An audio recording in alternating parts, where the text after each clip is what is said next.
It's been a real hot minute since Tracy and I have been able to get out for one of these adventures, bring you all along. There's just been so much going on in our lives lately. We have a lot to talk about in this episode. And so this is going to be a pretty easy going adventure. We've just come to one of our favorite local spots for a weekend of camping, Hopkins Prairie out here in the Ocala National Forest. We have all three pups with us, and this weekend the weather is going to get down to about the 50s, and we're going to be testing out some new gear that we're really excited about, like our Gazelle G6 Deluxe Gazebo Cool Top Edition.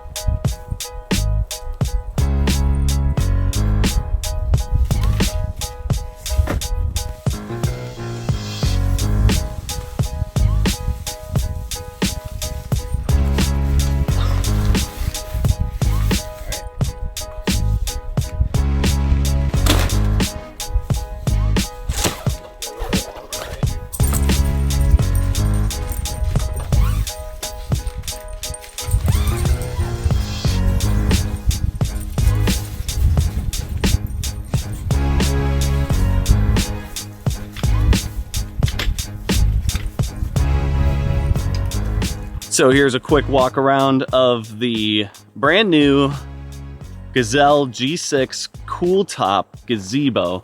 Now remember, this is our 3-dog solution here.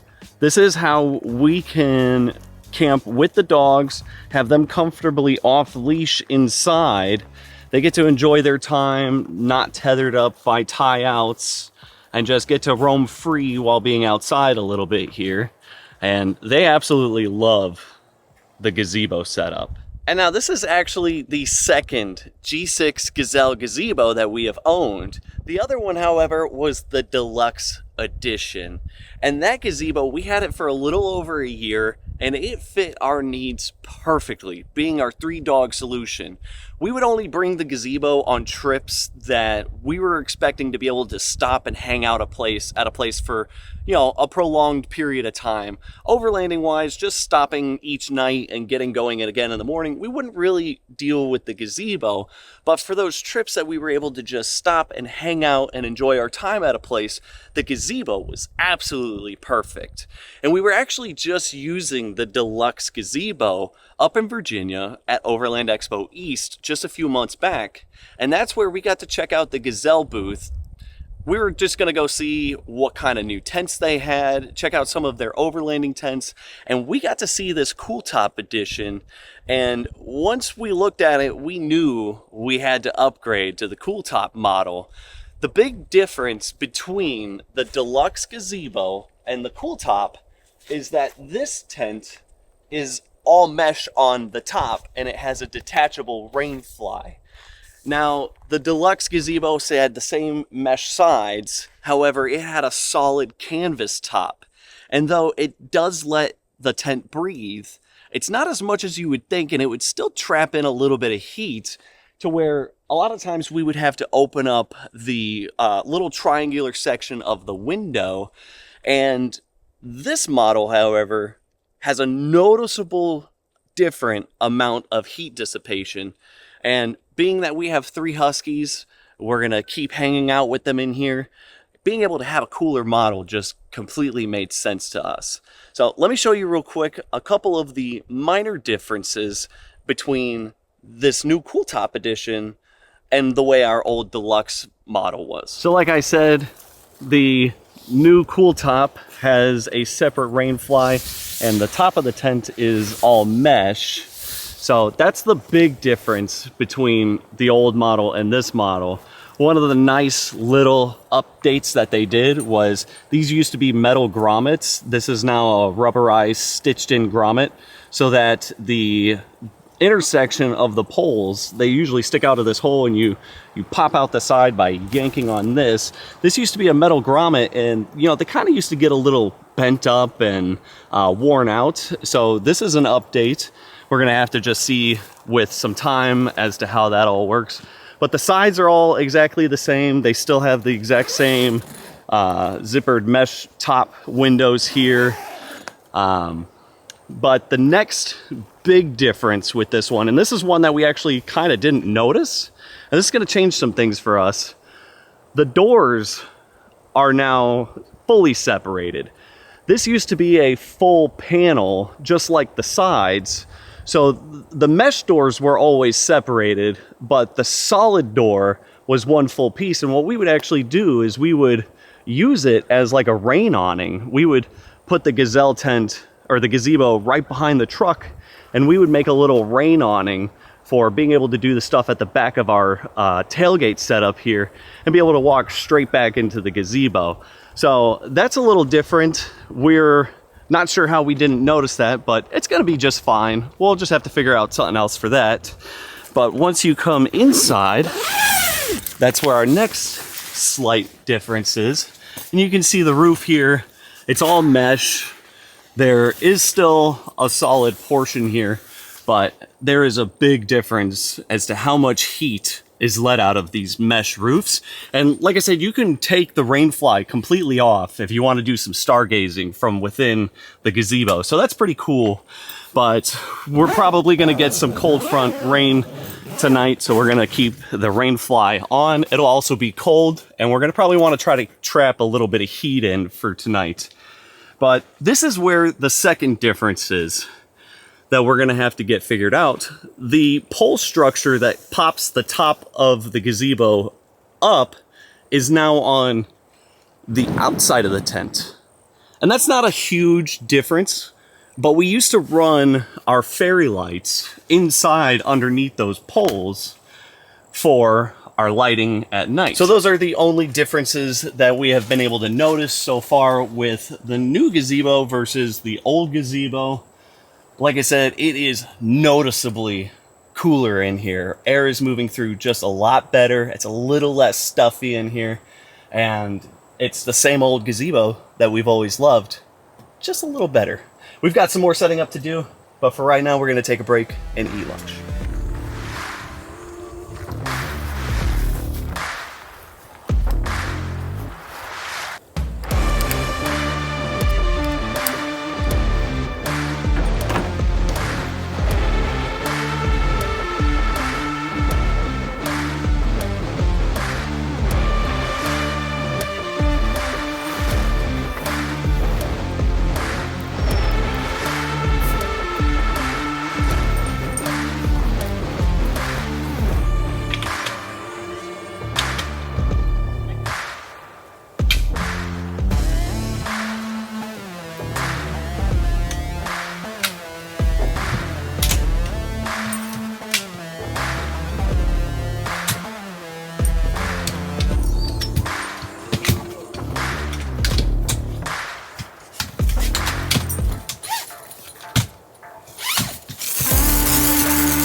Girls, come.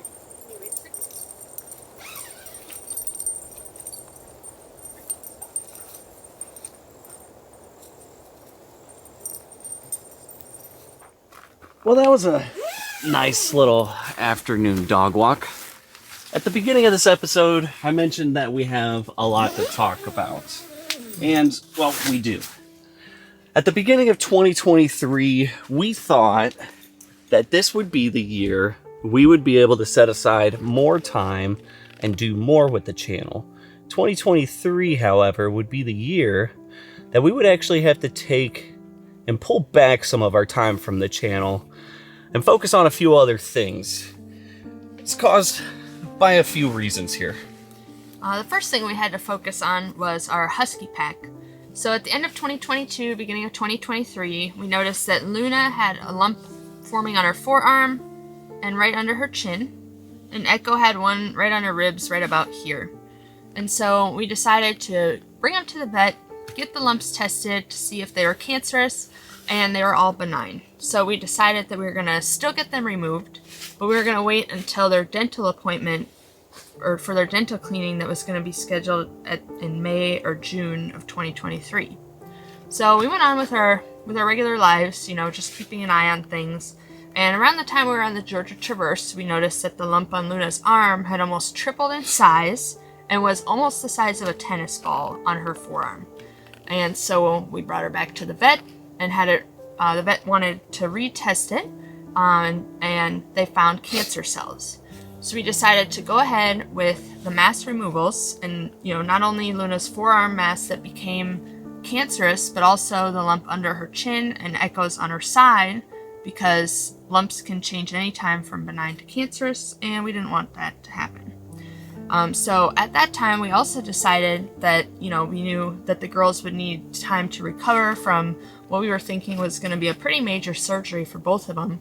And the puppy loves to play with them and antagonize them. It's just being a rambunctious puppy is what he was being. Yeah, so we decided that at that same time that we were also going to have him be outside of the house. And so we looked at a board and train program for him and decided to sign him up so that he would be gone out of the house for the first 2 weeks after the girls had their surgeries, so that they could have time to rest peacefully and allow that initial 2 weeks of recovery without being bothered by him. So the vet removed the lumps as planned, nothing out of the ordinary there. They did end up getting clear margins on the one on Luna's arm, which basically means that they got all of those cancer cells from her arm. But with that, if you imagine removing the size of a tennis ball from her arm, you know, there's not a lot of skin to like close it up. And so we had to bring her in for all these bandage changes at the vet, because basically there was no skin there, and you can kind of see that there's still like no hair growing here, because this is different kind of skin. I don't really know how to explain it, but it was a pretty serious wound though. Yeah. So it needed a lot of attention in the healing process. Yeah, the vet basically said that once they removed the mass that you could see her ligaments, which is why they had to do all the bandage changes, at least for the first couple weeks, until it was safe to do it at home. And so, you know, that was not only a huge time burden with the dogs, but it was also a huge financial hit to, you know, have those 2 major surgeries for the dogs, the girls, and also send him to the board and train program, which we were always planning to do, but it wasn't necessarily going to be right then, but it just worked out the best way that it could with that. Would you like dinner?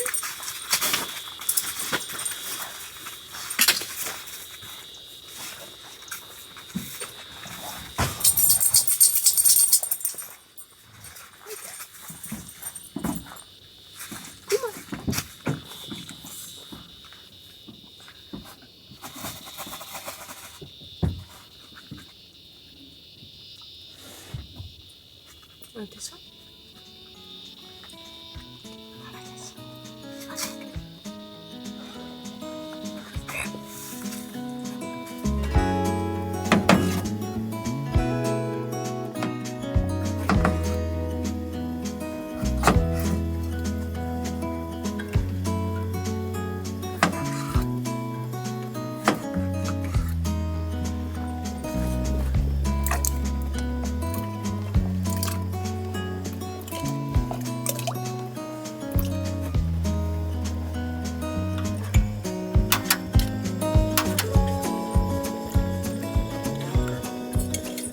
And so right after everything took place with the dogs, they're in their healing process, my work actually ramped up way more than usual right around summertime.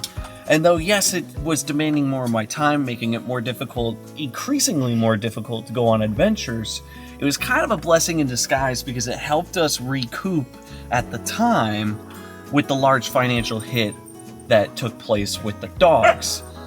So then shortly after that, Tracy transitioned jobs altogether. So that's been a whole nother thing.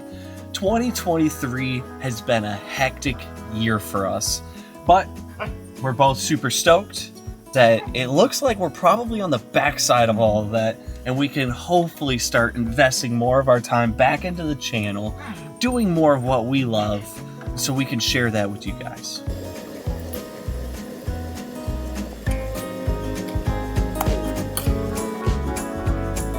Oh no! Get back here!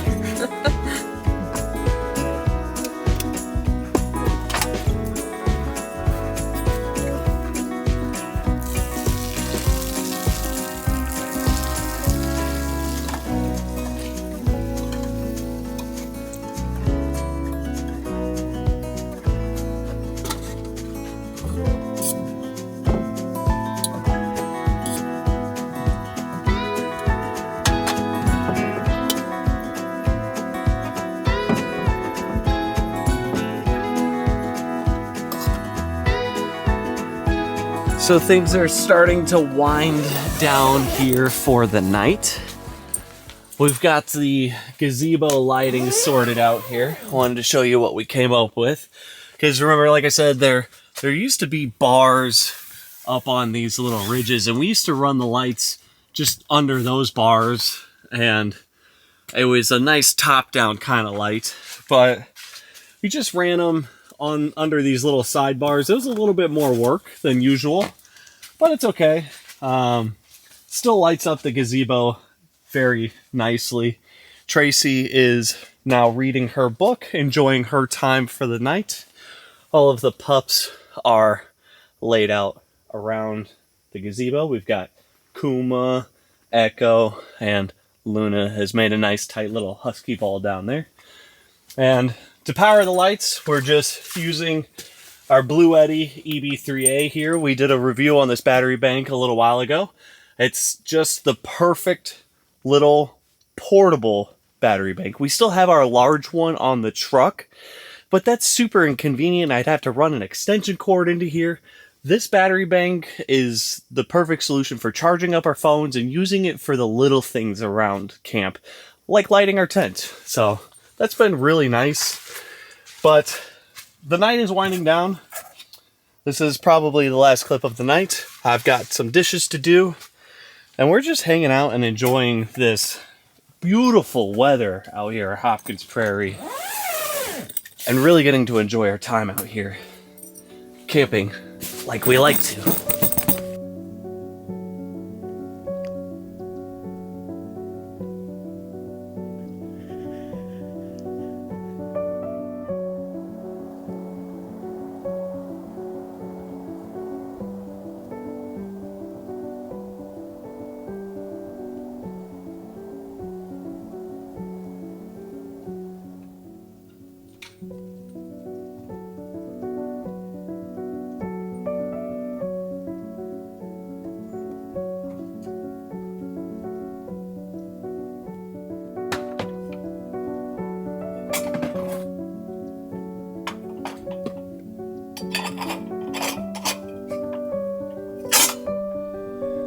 So with the weather being absolutely perfect last night and tonight, Tracy and I decided to sleep in a bit. It was nice and cozy up in the tent with the dogs. They were nice and still for us. And it's just been a wonderful morning.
So we've talked a lot in this episode about the setbacks that we faced in 2023.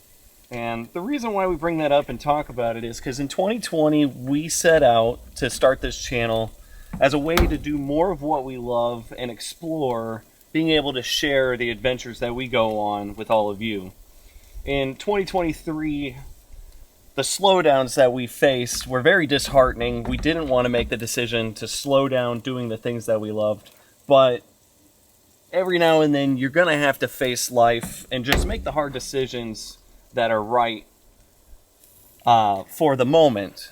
And we feel like we're on the backside of all of that. We're both very eager and excited to be able to get back into doing more of the adventures.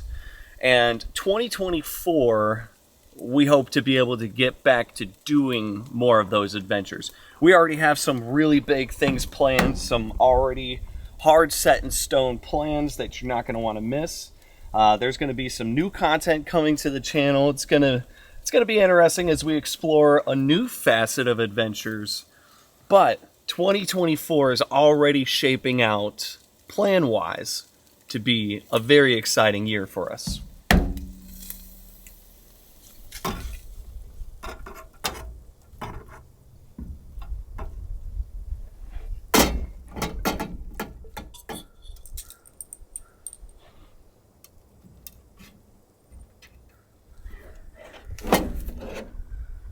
So just a quick little PSA here. We had a pretty great time camping here at Hopkins Prairie.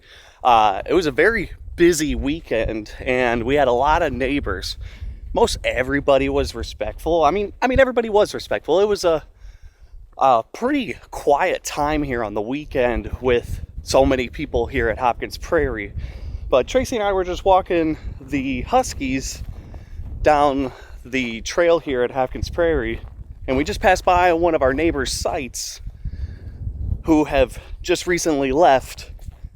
And well, now I've got to come by the site and try to put out their fire because they've left it smoldering out here. And if you don't know about Hopkins Prairie, I mean, it's right up on the side of a prairie. It's a very windy area out here. You got a lot of dry pine needles and brush around. We haven't had a good rain in a while. And I mean, this is how forest fires start up, by leaving your fires smoldering out here.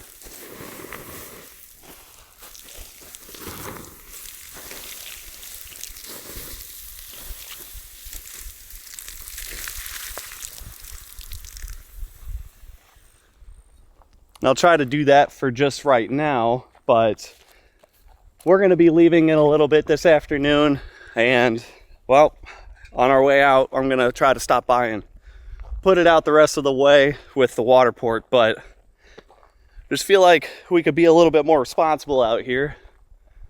PSA, put out your fires when you leave.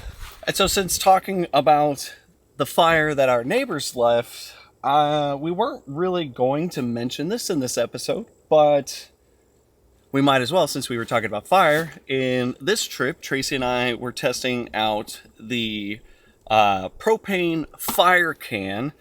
Forest fires is a big reason why out west they're pretty much all but banned, and you have to have a propane fire pit for fires mostly out west.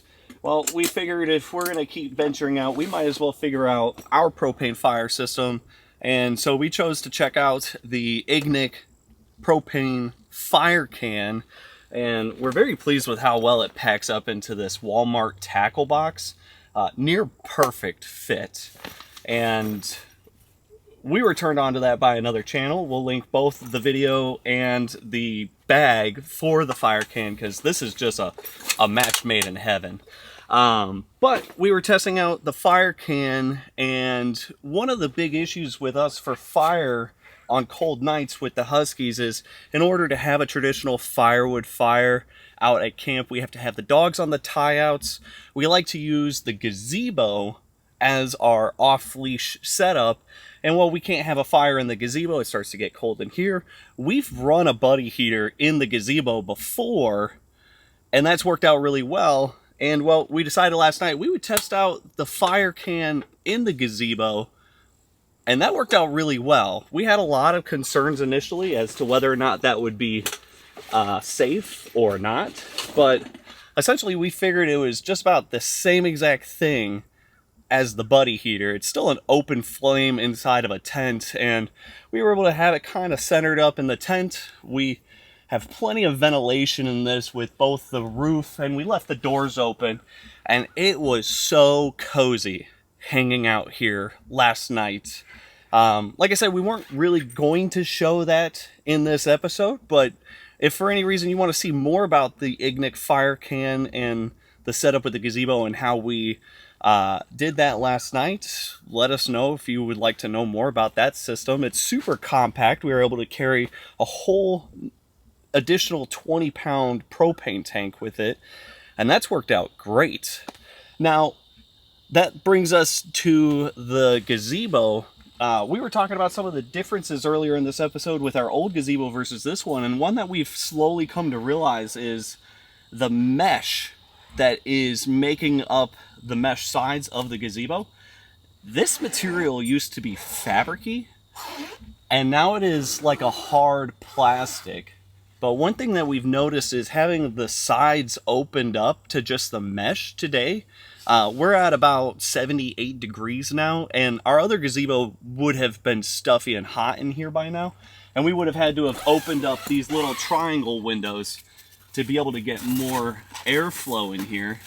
And well, we've not had to do that at all with this gazebo. This plastic mesh, whatever this new material is, moves air through here way better, impressively better. The Cool Top Edition is exactly that. It is by far a cooler gazebo versus our old deluxe one. And the last thing I want to show you guys for tonight, well, last night, I showed you our lighting and that we were plugging it into our Bluetti EB3A. And one of the things we love about that battery bank is the Bluetooth app for the Bluetti products. It's just a clean, simple design, but it's off of Bluetooth. It connects right up. There's no weird things to have to connect and disconnect. Well, what I realized last night was that I could try turning the lights on and off from the tent, and it worked flawlessly. Our gazebo out here is basically a smart home in the woods. And that's awesome, because I was able to leave the lights on, dodge all of our guys that are out here, get up into the tent, and then turn the gazebo lighting off. I mean, that's awesome. That makes the Bluetti battery bank, using it for these kind of purposes, just phenomenal. What a great usage. I mean, it connects up better than our S-Pod does for the rack lighting, which works good. Not nearly as good as the Bluetooth connectivity to the app here. But that's it for today. We're going to start slowly packing ourselves up and heading on out of here. Being sure to stop by our neighbor's fire and put that out. So for now, we're going to leave you off here. As always, thank you for watching. Do more of what you love, and we hope to see you on the next one.